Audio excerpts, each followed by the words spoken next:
ಡೀಟೇಲ್ಸ್ಗೆ CM ಸಿದ್ದರಾಮಯ್ಯಗೆ ಪರಮಾಪ್ತನ ಕ್ಷೇತ್ರವೇ ಕಗ್ಗಂಟಾಗಿದೆ. ಬಾಗಲಕೋಟೆಯಲ್ಲಿ ಕಾಂಗ್ರೆಸ್ ಪಕ್ಷದ ticket ಬಿಕ್ಕಟ್ಟು ಇನ್ನೂ ಬಗೆಹರಿದಿಲ್ಲ.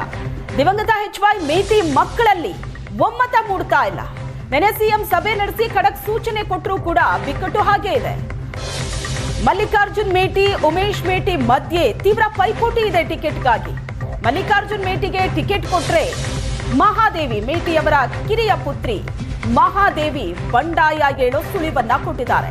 ಮಲ್ಲಿಕಾರ್ಜುನ್ ಮೇಟಿಗೆ ಟಿಕೆಟ್ ಕೊಟ್ರೆ ಬಂಡಾಯ ಅಂತ ಮಹಾದೇವಿ ಹೇಳಿಕೆ ಕೊಟ್ಟಿರೋದು. ಮಹಾದೇವಿ ಬಂಡಾಯವಾಗಿ ನಿಂತ್ರೆ ಇದರ ಲಾಭ ಬಿಜೆಪಿಗಾಗತ್ತೆ ಅನ್ನೋ ಆತಂಕ ಕಾಂಗ್ರೆಸ್ನಲ್ಲಿ. ಉಮೇಶ್ಗೆ ಟಿಕೆಟ್ ಕೊಟ್ರೆ ಬೆಂಬಲಿಸೋ ಬಗ್ಗೆ ಮಹಾದೇವಿ ನಿರ್ಧಾರ ಮಾಡಿದ್ದಾರೆ.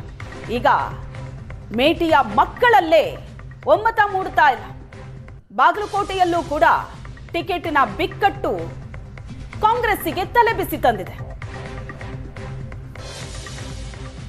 ಪಕ್ಷದಲ್ಲಿ ನಮ್ಮ ಬ್ರದರ್ಗೆ ಯಾರಿಗಾರು ಸಿಕ್ಕರೂ, ನಮ್ಮ ದೊಡ್ಡಣ್ಣಗೆ ಸಿಕ್ಕರೆ ನಾವು ಇದು ಬಂಡಾಯ ನಿಲ್ಲಬೇಕಂತ ನಮ್ಮ ಅಭಿಮಾನಿಗಳು ಹೇಳ್ಯಾರ. ಆದರೆ ನಮ್ಮ ಸಣ್ಣನ ಕೇಳಿದ್ರೆ ವಿಚಾರ ಮಾಡ್ತೀವಿ. ಅವ್ರಿಗೆ ಉಮೇಶ್ ಅಣ್ಣವ್ರಿಗೆ ಕೇಳಿ ಅವ್ರಿಗೆ ಕೊಡ್ತೀವಿ ಅಂದ್ರೆ ನಾವು ಎಲ್ಲರೂ ಡಿಸೈಡ್ ಮಾಡಿ ಅವನಿಗೆ ಎಲ್ಲ ಹೇಳಿಬಿಟ್ಟು ಅವನಿಗೆ ಮಾಡ್ತೀವಿ. ಒಂದು ಮಲ್ಲಿಕಾರ್ಜುನ ಅವ್ರಿಗೆ ಕೊಡೋದು ಫಿಕ್ಸ್ ಆದರೆ ಏನು ಮಾಡ್ತೀವಿ? ಒಂದು ವೇಳೆ ಮಲ್ಲಿಕಾರ್ಜುನ ಅವ್ರಿಗೆ ಸಿಕ್ಕರೆ ಅವರಿಗೆ ಕಾಂಗ್ರೆಸ್ ಬೀಳೋದಂತೂ ಖಚಿತ, ಅದೇನು ಎರಡು ಮಾತಿಲ್ಲ. ಆದರೆ ನಾನು ಬಂಡಾಯ ನಿಲ್ಲೋದು ಖಚಿತ.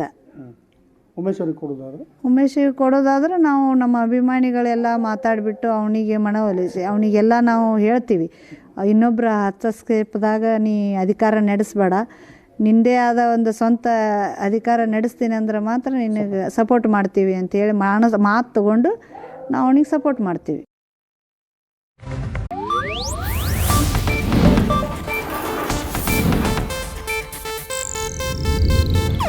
ಇದು ಏಷ್ಯಾನೆಟ್ ನ್ಯೂಸ್ ನೆಟ್ವರ್ಕ್ ಪ್ರಸ್ತುತಿ.